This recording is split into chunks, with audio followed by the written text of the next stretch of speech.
News Kannada ವಾಹಿನಿಗೆ ಸ್ವಾಗತ. ರಾಮದುರ್ಗ ಪಟ್ಟಣದ ಸಾರ್ವಜನಿಕ ಸರ್ಕಾರಿ ಆಸ್ಪತ್ರೆಯ ಆವರಣದಲ್ಲಿ ರವಿವಾರ ಜಿಲ್ಲಾಡಳಿತ ಹಾಗೂ ಜಿಲ್ಲಾ ಪಂಚಾಯತ್ ಬೆಳಗಾವಿ ಆರೋಗ್ಯ ಮತ್ತು ಕುಟುಂಬ ಕಲ್ಯಾಣ ಇಲಾಖೆ Belagavi, Rotary club of Ramdurg, inner wheel club of Ramdurg ಇವರ ಸಹಯೋಗದಲ್ಲಿ ಮಕ್ಕಳಿಗಾಗಿ ಪಲ್ಸ್ ಪೋಲಿಯೋ ಲಸಿಕಾ ಅಭಿಯಾನ ಕಾರ್ಯಕ್ರಮ ಜರುಗಿದೆ. ಈ ಕಾರ್ಯಕ್ರಮವನ್ನು ಉದ್ಘಾಟಿಸಿ ನಂತರ ಮಾಧ್ಯಮದವರ ಜೊತೆ ಮಾತನಾಡಿದ ಶಾಸಕ ಅಶೋಕ್ ಪಟ್ಟಣ ಅವರು, ಮಕ್ಕಳು ಸದೃಢವಾಗಿ ಬೆಳೆಯಲು, ಆರೋಗ್ಯವಾಗಿರಲು ಪ್ರತಿ ವರ್ಷದಂತೆ ಈ ವರ್ಷವೂ ಪಲ್ಸ್ ಪೋಲಿಯೋ ಲಸಿಕಾ ಕಾರ್ಯಕ್ರಮವನ್ನು ಹಮ್ಮಿಕೊಂಡಿದ್ದೀವಿ.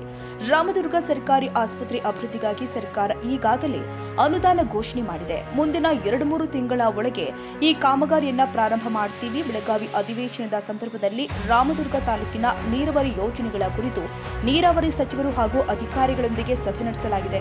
ವೀರಭದ್ರ ಏತ ನೀರಾವರಿ ಯೋಜನೆ ಕಾಮಗಾರಿಯು ಬಹಳ ವಿಳಂಬವಾಗಿದೆ. ಆದ್ದರಿಂದ ಈಗಿರುವ ಗುತ್ತಿಗೆಯನ್ನ ರದ್ದುಪಡಿಸಿ ಮತ್ತೊಮ್ಮೆ ಹೊಸ ಟೆಂಡರ್ ಕರೆದು ಆದಷ್ಟು ಬೇಗ ಕಾಮಗಾರಿಯನ್ನ ಮುಗಿಸ್ತೀವಿ. ಅದೇ ರೀತಿ ಸಾಲಪುರ ಏತ ನೀರಾವರಿ ಯೋಜನೆ ಕಾಮಗಾರಿಯನ್ನು ಕೂಡ ಪೂರ್ಣಗೊಳಿಸಲು ಸಭೆಯಲ್ಲಿ ನಿರ್ಧಾರ ಮಾಡಲಾಗಿದೆ.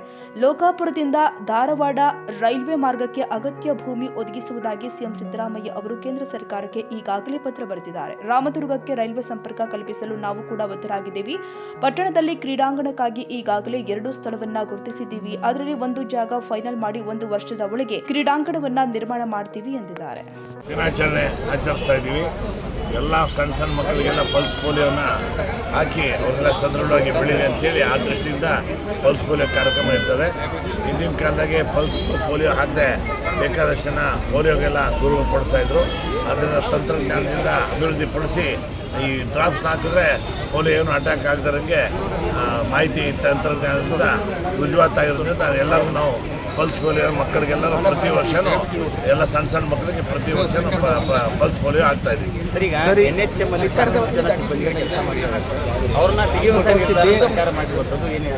ರಾಜ್ಯಾದ್ಯಂತ ಒಂದು ಡಿಸಿಷನ್ ತಗೋತಾರೆ. ಯಾಕೆ ಮಾಡಿದ್ದಾರೆ ಅಂತ ಬಿಟ್ಟು ಒಂದು ಸಮಿತಿ ಮಾಡಿ ಡಿಸ್ಕಸ್ ಮಾಡ್ತಾ ಇದ್ದೀವಿ. ಈಗ ಮೊನ್ನೆ ಅಸೆಂಬ್ಲಿ ಕೂಡ ಭಾಳ ಜನ ಬಂದು ಹೇಳಿದ್ರು. ಅದ್ರ ಬಗ್ಗೆ ಆರೋಗ್ಯ ಸಚಿವರ ಜೊತೆ ಮಾತಾಡ್ಕೊಂಡು ಆಮೇಲೆ ಒಂದು ನಿರ್ಧಾರ ತೊಗೊಂಡಿದ್ದೀವಿ. ಸರ್, ಈಗ ಸರ್ಕಾರಿ ಆಸ್ಪತ್ರೆಗೆ ಅನುದಾನ ರಿಲೀಸ್ ಆಗಿರುವಂಥದ್ದು ಸರ್, ಒಂದು ಸರ್ಕಾರ ಇನ್ನೂ ಒಂದು 2 ತಿಂಗಳಾಗ್ಬೋದು. 2 ತಿಂಗಳೊಳಗೆ ಇಲ್ಲೇ ಸ್ಟಾರ್ಟ್ ಮಾಡ್ತೀವಿ. Okay, thank you sir. ಈಗ ಚಳಿಗಾಲ ಅಧಿವೇಶನದಲ್ಲಿ ತಾಲೂಕು ಅಭಿವೃದ್ಧಿಗಾಗಿ ಏನಾರ ಚರ್ಚೆ ಆಯ್ತಾ? ವೀರಭದ್ರ ಏತನೀರಾವರಿ ಮತ್ತು ಸಾಲಾಪುರ ಏತನೀರಾವರಿದು ಒಂದು ಮೀಟಿಂಗ್ ಕರೆದಿದ್ರು ಮುಖ್ಯಮಂತ್ರಿಗಳು, ನೀರಾವರಿ ಮಂತ್ರಿಗಳು, ಆಮೇಲೆ ಎಲ್ಲ ಅಧಿಕಾರಿಗಳು ತೆಗೆದು ವೀರಭದ್ರ ಏತನೀರಾವರಿದು ಭಾಳ ತಡ ಆಗಿರೋದ್ರಿಂದ ಆ ಕಾಂಟ್ರಾಕ್ಟರನ್ನು ರದ್ದುಪಡಿಸಿ ಹೊಸ ಟೆಂಡರ್ ಕರೆಗೆ ಏರ್ಪಾಡು ಮಾಡಿದ್ವಿ. ಮತ್ತು ಅದ್ರಾಗಿರೋದು ಎಲೆಕ್ಟ್ರಿಕ್ ಸಂಬಂಧಪಟ್ಟಂಥ ಇದು ಒಂದು ಸುಮಾರು 20 ಕೋಟಿ ರೂಪಾಯಿದು ಸಾಲಾಪುರ ಲಿಫ್ಟ್ ಇರಿಗೇಷನ್ಗೆ ಅಲ್ಲಿಗೆ ಶಿಫ್ಟ್ ಮಾಡಿ ಅದನ್ನು ಕಂಪ್ಲೀಟ್ ಮಾಡ್ತೀವಿ. ಇದನ್ನು ಟೆಂಡರ್ ಕರೆದು ಇದು ಕಂಪ್ಲೀಟ್ ಮಾಡ್ತೀವಿ. ದಶಕಗಳಿಂದ ರೈಲ್ವೆ ಹೋರಾಟಕ್ಕೆ ಕೇಳ್ತಾ ಇದ್ದಾರೆ. ರೈಲ್ವೆ ಹೋರಾಟ ನಾವು ಮಾಡ್ತಾನೆ ಇದೀವಿ. ಎಲ್ಲ ನಾವು ಹೋದಾಗೆಲ್ಲ ಡೆಲ್ಲಿಗೆಲ್ಲ ಹೋದಾಗೆಲ್ಲ ಮಂತ್ರಿಗಳು ಮೀಟ್ ಮಾಡ್ತೀವಿ. ಅದೆಲ್ಲ ಕೇಂದ್ರ ಸರ್ಕಾರ ಮಾಡ್ಬೇಕಾದ್ರೆ ನಮ್ದೇನಿಲ್ಲ. ನಾವೀಗ ಎಷ್ಟು ಜಮೀನು ಬೇಕೋ ನಾವು ಜಮೀನು ಕೊಡೋಕ್ಕೆ ರೆಡಿ ಇದೀವಿ ಅಂತ ಮುಖ್ಯಮಂತ್ರಿಗಳಿಗೆ ಆಗಲೇ ಪತ್ರ ಬರೆದಿದ್ದಾರೆ. ನಾವು ಅದನ್ನು ರೆಡಿ ಇದೀವಿ. ಅದು ನಾವು ಬದ್ಧವಾಗಿ. ನಮಸ್ಕಾರ ಸರ್, ಅದರಿಂದ ಆಟದ ಮೈದಾನದ ಬಗ್ಗೆ ಏನಾಯ್ತು ಸರ್? ಆಟದ ಮೈದಾನ ಒಂದು ಮಾಡ್ತಾ ಇದೀವಿ. MLBCನ ಶಿಫ್ಟ್ ಮಾಡ್ಬೇಕಂತ ಮಾಡ್ತಾ ಇದೀವಿ.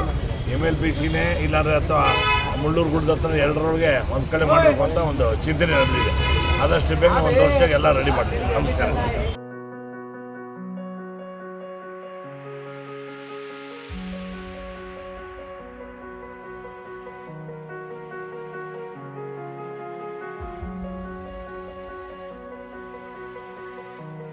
ತಾಜಾ ಸುದ್ದಿಗಾಗಿ MTV ನ್ಯೂಸ್ 24x7ಗೆ ಸಬ್ಸ್ಕ್ರೈಬ್ ಮಾಡಿ ಮತ್ತು ಬೆಲ್ ಐಕಾನ್ ಅನ್ನು ಒತ್ತಿ. ತಪ್ಪದೇ ಲಿಂಕ್ ಶೇರ್ ಮಾಡಿ.